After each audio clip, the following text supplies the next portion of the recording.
આજ પૂછું તને પાડિયા રે મારા દલડા કેરી વાત, પાદરમાં તું કેમ ખોડાણો, સિંદૂરથી તું કેમ રંગાણો, પાદરમાં તું કેમ ખોડાણો, સિંદૂરથી તું કેમ રંગાણો.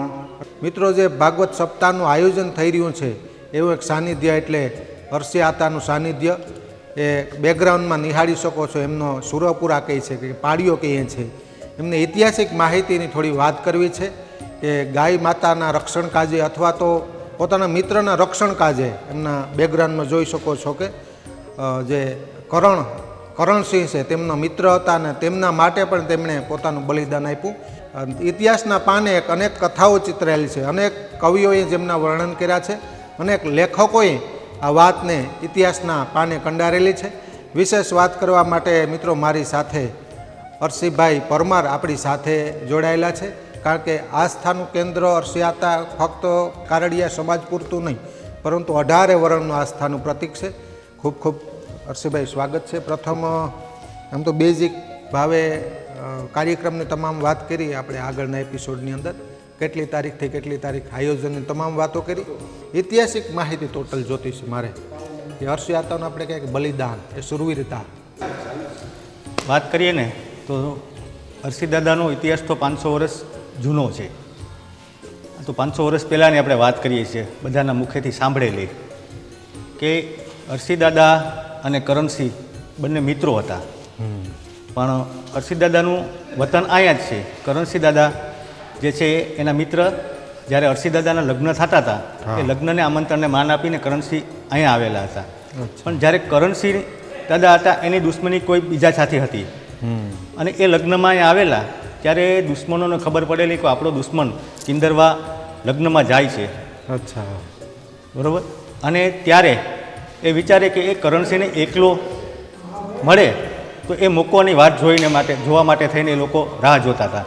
પણ કરણસિંહને જ્યારે અને ખબર પડે છે કે ભાઈ મારા દુશ્મનો મારી સાથે ધીંગાણું કરવા માટે થઈને અહીંયા આવે છે, જ્યારે અરસી દાદાને ખબર પડે છે ત્યારે એ લોકો કહે છે કે ભાઈ આજે આપણા ઘરે લગ્નનો માહોલ છે, આપણે બહાર નીકળવા જેવી આપણી હાલત છે નહીં, આપણા ઘરે પ્રસંગ છે. તો એ દુશ્મનો એવું વિચારે છે કે તો હવે આ લોકોને આપણે બહાર કાઢવા તો કેવી રીતે કાઢવા, કે ક્ષત્રિયનો દીકરો ક્યારે બહાર નીકળે છે, તો ભાઈ ક્ષત્રિયનો દીકરો તો ક્યારે કોઈ બેન દીકરીનું શિરહરણ થતું હોય ત્યારે એ બહાર નીકળે છે, અથવા તો ગાયોની વારે બહાર નીકળે છે. તો ત્યારે ગામની અંદર ગાયોનું ધન હતું તો એણે ધનનો સહારો લીધો, એ ગાયોનો સહારો લીધો કે આપણે ગાયોને અહીંથી લઈ જઈશું. અને એ મેસેજ જો એમના મિત્રને કરણસિંહને પડશે કે અરસી દાદાને પડશે તો એ 100% બહાર આવશે, અને જ્યારે બહાર આવશે ત્યારે આપણે એમની સાથે યુદ્ધ કરશું. આ બધું એનું પ્લાનિંગ હતું. એટલે જ્યારે એ લોકોનો એક પ્લાનિંગ કરીને ગાયોનું ધન જ્યાં ગામમાં હતું એ ગાયોના ધનને વારીને એ દુશ્મનો આગળ જતા રહ્યા અને મેસેજ પહોંચાડ્યો કે ભાઈ આપણા કિંદરવા ગામનું અહીંનું ધડ ગાયોનું ધડ વાળીને દુશ્મનો જતા રહ્યા. ત્યારે અરસી દાદાને આ મેસેજની ખબર પડે છે તો એ એવું વિચારે છે કે ભાઈ મારા ગામનું ધન વારીને જાય આ શક્ય નથી, હું એક શૂરવીર છું, ક્ષત્રિયના નાતે આ ક્યારેય શક્ય ન બને. તો એ મીંઢોર બંધાયેલા હોય છે, જેના લગ્નની તૈયારી હોય છે, મીંઢોર બંધાયેલા હોય છે અને એ લગ્નમાં તો પણ ધાવા માટે ભાગે છે. ત્યારે એવું કરણસિંહનો મિત્ર એવું કહે છે કે તારા લગ્ન છે તું રહેવા દે.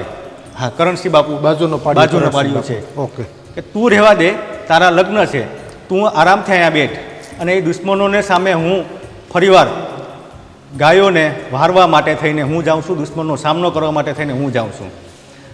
ત્યારે કરણસિંહ બાપુ એકલા જાય છે ગાયોને પાછળ અને ત્યાં યુદ્ધ કરે છે. છતાં અરસી દાદાને એમ થાય કે ના, મારો મિત્ર એકલો ગયો અને હું અહીંયા બેસું, આ માને એક રાજપૂતના નાતે મને સોંપતું નથી, મારો મિત્ર છે.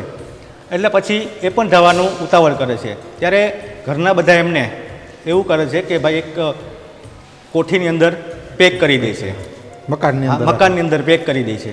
તો એ મકાનને તોડીને પણ અરસી બાપા નીકળી જાય છે અને સામે દુશ્મનોની સામે યુદ્ધ કરે છે. યુદ્ધ કરતે કરતે એ ધીંગાણાની અંદર અરસી બાપા શહીદ થાય છે, કારણ કે પાછળથી એમને કોઈ દુશ્મન વાર કરે છે અને શહીદ થાય છે. ત્યારે એનું ધડ અલગ પડે છે. એટલે જ કહેવાયું છે કે જેના ધડ ધીંગાણે જેના માથા કપાણા. આવો એક સુરવીર દાદાનો ઇતિહાસ છે અરસી દાદાનો. આ પછી એમનું ધળ લડતું લડતું અહીંયાથી 2 કિલોમીટર સુધી આપણે રેલનો ફાટો આવે છે, એના પછી એક વાડી વિસ્તારો આવે છે, ત્યાં સુધી જતું રહી છે. અને ત્યાં આ મતલબ કે ટીંબો હતો અને અહીંયા છે ને કોઈ ચારણ લોકો બધા રહેતા એમ. તો ચારણ ત્યાં કોઈ હતું, એણે એની પાસે જે ખાંભરી હતી, કાળી ધાબરી હતી, એ ધાબરી ધળ ઉપર નાખી દીધી, એટલે ત્યાં ધળ એ શાંત થઈ ગયું. પછી એમની સાથે સાથે ઇતિહાસ એવો પણ છે કે આ વસ્તુની ખબર પડી ગોરદાદાને, બરાબર, કે હું જેના લગ્ન કરવા આવ્યો છું એ રાજપૂત જો લગ્નની અંદર લગ્ન મૂકીને ગાયોની પાછળ જો શહીદ થઈ જતો હોય તો મારે અહીંયા બેસવું નકામું છે. તો આપણે પણ તલવાર ઉઠાવવી પડે છે આની સાથે, કારણ કે હું એક ક્ષત્રિયના લગ્ન કરવા આવ્યો છું, હું એક ક્ષત્રિયના ગામમાં આવ્યો છું. અને ગાયો જો આમ ક્ષત્રિયના ગામમાંથી દુશ્મનો હાંકી જતા હોય તો ભલે હું બ્રાહ્મણ છું છતાં પણ મારે જવું છે એમ. એટલે પછી ગોરદાદા, આ ગોરદાદાની ખાંભી છે બાજુમાં, હા, એને અમે લોકો અમારા વંદનીય છીએ, પૂંજનીય છીએ અત્યારે પણ, એ પણ ત્યાં જાય છે અને ત્યાં એ પણ શહીદ થાય છે. આ બધા પાડિયાઓ ગાયોની પાછળ શહીદ થયેલા હરસિંહ દાદાની બધા સાથે રહેલા આ બધા એના પાડિયા છે, આ એનો ઇતિહાસ છે. બરાબર. અને જ્યારે આ વસ્તુની ખબર ચમોડા મુકામે એમની જાન જવાની હોય છે, એની સગાઈ થઈ હોય છે ચમોડા મુકામે, બારડ પરિવારમાં સતીમાં એમનું નામ છે, એમને હોય ત્યારે એમને તો કોઈને ખબર ન હોય. જ્યારે બધા સહેલીઓ સાથે, બહેનોની સાથે બધી એ ગામની અંદર હેલ ભરવા માટે થઈને, પાણી ભરવા માટે થઈને જતા હોય. એ પાણી ભરવા માટે થઈને પાણીયારી વાવ હતી આપણે જૂના જમાનામાં, ત્યારે એ પાણીયારી વાવમાં પાણી ભરવા જતા ત્યારે બધી બહેનો એને મતલબ કેવા વળગ્યા કે તું શું આમ સજી મજીને આવી રીતે આવે છે, હાથમાં મહેંદી કરીને સજી મજીને? તો કેમ? તારો ઘરવાળો, તારા જે પતિ છે એ તો ગાયોની પાછળ શહીદ થઈ ગયા છે. ત્યારે સતીમાં પણ એક રાજપૂતનું લોહી હતું, તો ત્યારે એણે વિચાર કર્યો કે આ લોકો મને સંભળાવે અને જો મારો ભાવિ પતિ જો આવી રીતે ગાયોની પાછળ શહીદ થઈ ગયા હોય તો હવે આ દુનિયામાં જીવવું મારા માટે અઘરી વસ્તુ છે. તો ત્યારે એ જ પાણીયારી વાવની અંદર એણે દિવાલની અંદર થાપા મારી અને ત્યાં જ સતી થઈ ગયા, અલોપ થઈ ગયા હતા. અને એ થાપા પણ હાલની અંદર અત્યારે ત્યાં ચમોડાની મુકામે જે મંદિર સતીમાનું છે ત્યાં જોવા મળે છે. હાલમાં ત્યાં મંદિર છે, સાથે સાથે જે જૂની પાણીયારી વાવ કહેતા એ પાણીયારી વાવ પણ ત્યાં હાજરમાં છે. એટલા માટે જ આપણે આ ઇતિહાસને જાગતો રાખવા માટે થઈને અમે જે આપણી સપ્તાહનું આયોજન થઈ રહ્યું છે ને, એ સપ્તાહના આયોજનમાં આપણે પોથીયાત્રા 28 તારીખે કાઢવાની છે. 28 તારીખે પોથીયાત્રા આપણે ચમોડા મુકામે રાખેલી છે. ચમોડા મુકામથી કિંદરવા સુધી બાઇક અને 4 વ્હીલ સાથે કિંદરવા પાટિયા સુધી આવવાનું છે. કિંદરવા પાટિયાથી લઈ અને કિંદરવા ગામ સુધી હાથી, ઘોડા અને બગી આ રીતે અહીંયા હરસિંહ દાદાના સાનિધ્યમાં આવવાનું છે. અને અહીંયા પોથીના દર્શન કરાવી અને પછી આપણે મંડપમાં આપણું જે વ્યાસપીઠ છે ત્યાં મૂકવાના છે. દાદાનો ઇતિહાસ છે કે ફક્ત પરમાર પરિવારના સુરાપુરા છે એવું નહીં. અમે તો માનીએ જ છે પરમાર પરિવારની, પણ સમગ્ર કાર્ય રાજપૂત માને છે એને.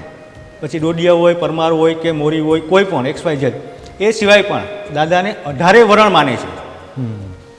અને દાદા ઉપર એટલી બધી આસ્થા રાખે છે અને જેટલી આસ્થા રાખે છે એટલા કામો પણ થયા છે. એક ઇતિહાસ છે અહીંયા, જે પણ દાદાની મન્નત રાખે એ કોઈ વ્યક્તિ અહીંથી ખાલી થઈને નથી ગયું. 100% એમ દાદા એને કોઈને કોઈ રીતે એને મદદરૂપ થયા જ છે. એવા ઘણો બધો સમાજ પણ છે અહીંયા કે જે અહીંયા આવીને શીશ ઝુકાવે છે. સાહેબ તમને એક વાત કરી દઉં આના વિશે, વાત કરીને દાદા વિશે. તો અમારા ગામના એક ભગત છે, પ્રેમજી સુતાર છે, એ વેરાવળમાં બોટોનું કામ કરવા જાય, બોટોનું કામ કરવા જાય છે, ખારવાની બોટો બનાવે છે. અને જ્યારે આપણે કોઈ કામ કરતા હોય અથવા તો હથોડો પસારતો હોય ત્યારે આપણે કંઈક બોલીએ એમ, બરાબર? તો એ ત્યારે હથોડો પસારતા એવું બોલતા ને તો ત્યારે હે હરસિંહ બાપા, જય હરસિંહ બાપા, આવું બોલતા, બરાબર? એટલે જે એના બધા ખલાસીઓ અને બધા માણસો હતા ને એના મગજમાં હતું કે ભાઈ હરસિંહ દાદા કોણ છે, તો હશે એમ કંઈક બોલતા હશે. પછી જ્યારે એ બોટમાં એ લોકો ખલાસીઓ બધા મથ દરિયે ગયા અને એક ઓશિંતાનું વાવાઝોડું પ્રગટ થયું, દરિયો તોફાની બની ગયો અને વાવાઝોડું પ્રસન્ન થયું. આ સમય ત્યારે એની પાસે કોઈ રસ્તો નહોતો કે હવે આમાં ક્યાં જવાનું, હવે તો આપણે જીવના જોખમે આપણે દરિયામાં છે, બસાવવાવાળો તો ઉપરવાળો છે, હવે શું કરીએ આમાં? તો ત્યારે કોઈને એમ થઈ ગયું કે યાર ઓલા ભગત છે ને એ હરસિંહ દાદા કરતા, તો આપણે હરસિંહ બાપાનું નામ લ્યો નહીં કે ભાઈ અમને કાંઠે પહોંચાડી દો, આપણે એ પણ કરીએ કે એ દાદાને કે એ ભગતને કે એટલો બધો વિશ્વાસ હતો. અને ભગત આપણે કહેતા કે અમારા હરસિંહ બાપા છે, એ વાતો કરતા બધા એમ. આપણા અરસી દાદા વિશે. તો આપણે કંઈક અરસી બાપાને કંઈક માની લ્યો કે આપણે હવે કંઈક કરીએ કે બાપા આપણે હેમખેમ કાંઠે પહોંચાડે. તો એ બધાએ પ્રાર્થના કરી દાદાને કે દાદા જે હોય તે અમે તમને નથી ઓળખતા, પણ હવે તમને અમે પ્રાર્થના કરીએ કે હે અરસી દાદા, આ મત દરિયે અમે છે, હવે આમાંથી બચાવવાવાળો તું છે, પહોંચાડતો હોય તું અમને કાંઠે, અને અત્યારે નાવડી ડૂબાડ તો તારા ભરોસે, અમે કાંઈ નથી જાણતા. તો એ નાવડી એની કાંઠા સુધી પહોંચેલી. અને એ બોટનો માલિક, એને બોટના માલિકને જ્યારે એને વાત કરી કે મત દરિયા આવું તોફાન આવ્યું હતું અને આવી પરિસ્થિતિ હતી, ત્યારે અમે અરસી દાદાને સ્મરણ કર્યું હતું. અને અરસી દાદાના સહારે એક વિશ્વાસ ઉપર આપણી બોટ કાંઠા સુધી પહોંચી ગઈ અને સહી સલામત અમે પણ પહોંચી ગયા. એટલે એનો માલિક કિંદરવા ગામે આવ્યો અને આવીને દાદાના સ્મરણમાં એને પ્રાર્થના કરી. ત્યારથી એ વ્યક્તિ હાલમાં પણ અહીંયા દાદાના સ્મરણમાં આવે છે. હવે તો ઘણા બધા દાદાના ઇતિહાસો છે, માનો તો દાદા સાક્ષાત હજરા હજુર છે. એટલે આવા બધા ઘણા બધા દાદાના પરચા છે. આવા તો પરચાની વાત કરીએ તો આપણી પાસે સમયનો અભાવ છે, ઘણો બધોય સમય જતો રહે. શ્રદ્ધા હોય ત્યાં પુરાવાની જરૂર નથી. અમુક ક્યારેક એવું બનતું હોય છે હર્ષભાઈ, હા, કે એમની ચેતના, એમની જીવન, એ ચેતના અમુક કામ કરાવતી હોય છે. આધુનિક યુગ છે, પરચામાં ન માનતી હોય દુનિયા, પણ અમુક એવા કામો આપોઆપ થતા હોય, એવા કાર્યક્રમો આપોઆપ થતા હોય. અને આજ ખાસ લોકોને યાદી કરાવવું. ક્યારેક એવું બનતું હોય છે કે આપણે આજુબાજુમાં થતા અનેક ઇતિહાસ, મહાપુરુષોની વાતો આજુબાજુમાં હોય તો એ ખબર નથી ખબર. ક્યારેક એવું બનતું હોય છે. અમે છે તો નામ સાંભળેલું હોય કે અરસી હતા કે અરસી દાદા, પણ તેમને ઐતિહાસિક માહિતીની ખબર ન હોય. આ ગીર સોમનાથ પૂરતું સીમિત નહીં, આજુબાજુમાં રહેતા હોય, વેરાવળમાં રહેતા હોય તો મિત્રોની યાદી કરાવો કે વેરાવળથી આમ તો નજીક અને ગળુથી થોડે આગળ, વેરાવળની વચ્ચે કિંદરવા ગામ, અને મારા બેકગ્રાઉન્ડમાં મિત્રો નિહાળી શકો છો કે અરસી હતા. આ વિસ્તારના લોકો આમ તો અરસી દાદા તરીકે પણ ઓળખે છે.